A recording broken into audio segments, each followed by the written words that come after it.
Shalom, selamat sore saudara-saudara yang kekasih. Dalam kitab Nabi Yeskiel pasal 28, di situ diceritakan tentang Raja Tirus yang mengatakan, "Aku adalah Allah." Dan kemudian Tuhan berkata begini, "Beginilah firman Tuhan Allah, karena engkau menjadi tinggi hati dan berkata, Aku adalah Allah, aku duduk di takhta Allah di tengah-tengah lautan, padahal engkau adalah manusia, bukan Allah, walau hatimu menempatkan dirimu sama dengan Allah." Ya, saudara, Raja Tirus itu sukses. Negaranya menjadi kaya raya, menjadi besar, karena dia sukses dalam perdagangan luar negerinya. Dia dihormati, dia mulia di mata raja-raja di sekelilingnya, di sekitar Laut Tengah. Lalu dia bilang, "Aku adalah Allah." Dia menyamakan dirinya dengan Allah. Dan Tuhan Allah berkata kepada Raja Tirus, "Ya, engkau memang sukses, engkau memang jaya, engkau kaya raya, engkau mulia, tapi engkau tetap manusia dan bukan Allah." Karena dosa ini Tuhan menghukum Tirus. Tirus direndahkan. Segala kemuliaan, segala kekayaannya lenyap. Tirus ambruk dan berubah menjadi tempat orang menyemur pukat, menjadi desa nelayan. Dalam kitab Nabi Yeskiel 26 ayat yang kelima dikatakan, "Ia, Tirus, akan menjadi penjemuran pukat di tengah lautan, sebab aku, Tuhan, telah mengatakannya." Demikianlah firman Tuhan Allah, dan itu terjadi sampai hari ini. Saudara, kalau orang sedang berada dalam kegagalan, dia nggak berani bertindak bahwa aku adalah Allah. Tapi biasanya orang yang sukses, dia merasa dirinya Allah, bertindak seperti dirinya adalah Allah. Padahal sehebat-hebatnya manusia, sehebat apapun sukses yang diraih manusia, yang dicapainya hanya nama besar, kedudukan, dan berakhir pada emas, perak, harta kekayaan. Ya, emas, perak, dan semua harta kekayaan itu kan benda mati. Berakhirnya semua kekayaan itu kan pada benda mati sebetulnya. Dan diingat dan dihitung coba, jumlah semua kekayaan yang bisa dihimpun oleh manusia itu sebenarnya hanyalah sebagian kecil dari kekayaan yang diciptakan Allah dan yang ditaruh Allah di bumi ini. Saya coba mencari berapa sih nilai emas yang ada di bumi. Tidak ketahuan.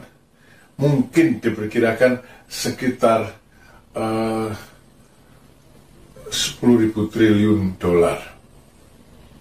Berapa sih jumlah kayu yang ada di bumi harganya? Manusia tidak bisa menghitung. Diperkirakan setiap tahun yang dipakai oleh orang itu sekitar 125 triliun dolar. Kekayaan Allah tak terhitung jumlahnya. Berapa kekayaan yang pernah dihimpun oleh manusia? Berapa kekayaan yang pernah dihimpun oleh satu negara? Negara terkaya di dunia itu punya kekayaan 120 triliun dolar cuma. Saudara, yang patut diingat lagi, bahwa kekayaan itu hanya benda mati yang diciptakan Allah untuk kepentingan manusia. Manusia bisa meraih kekayaan tapi tidak bisa meraih kehidupan. Dan yang terjadi, selalu terjadi adalah orang mendapatkan dunia lalu menyamakan dirinya dengan Allah, bertindak sebagai Allah, dan bertindak sebagai Allah penguasa. Saudara-saudara, ini namanya mendapatkan isi dunia tapi jiwanya binasa. Saudara, sukses duniawi itu adalah pencapaian hampa dan sementara. Dalam sejarah, saudara akan mendapatkan negara-negara sukses menjadi kaya raya, menjadi superpower, dan berlangsung selama-lamanya. Paling sekitar 300 atau 400 tahun sudah itu digantikan dengan yang lain. Apalagi kalau bicara soal manusia. Kita bukan Allah. Apapun yang kita capai sama saja dengan kita sendiri. Apa? Singkat, hanya setelempap saja. Berlalunya buru-buru. Ya. Dan segala sesuatu akan berlalu. Saya akan berlalu, saudara akan berlalu, semua akan berlalu. Lalu, yang terjadi apa? Dunia dan segala yang kita miliki itu beralih ke generasi berikutnya. Yang dengan segera akan melupakan generasi sebelumnya. Paling-paling kalau kita adalah orang tua yang baik, diingat oleh anak-anak, diingat oleh cucu, sudah itu, buyut dan seterusnya, tidak pernah tahu ada kita, saudara. Tidak pernah tahu ada kita.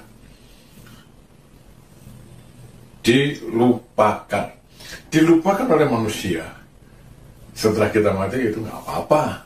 Itu sih masalah biasa, sudah berlangsung sejak zaman dulu. Generasi berganti generasi. Generasi berikutnya selalu melupakan generasi sebelumnya. Generasi berikutnya melupakan keberhasilan generasi sebelumnya. Tapi yang celaka adalah orang yang menyamakan diri dengan Allah, yang merasa bahwa dia adalah Allah, tidak dikenal oleh Allah, dilupakan oleh Allah. Dilupakan oleh dunia tidak apa-apa, asal diingat oleh Allah. Tapi kalau dilupakan Allah, itu celaka besar, saudara. Celaka besar. Kalau Allah bilang, aku tidak kenal kamu. Karena itu berarti kehancuran total selama-lamanya. Kebinasaan kekal selama-lamanya. Karena itu, saudara, apapun pencapaian kita, besar atau kecil, atau di mata dunia kita tidak mencapai apa-apa, atau di mata dunia kita pencapaiannya luar biasa, ingat, kita manusia bukan Allah. Tempatkan Allah, Bapa di dalam Tuhan Yesus Kristus, sebagai Tuhan, penguasa dalam kehidupan kita. Tuhan memberkati saudara. Terima kasih sudah mengikuti renungan senja ini. Amin.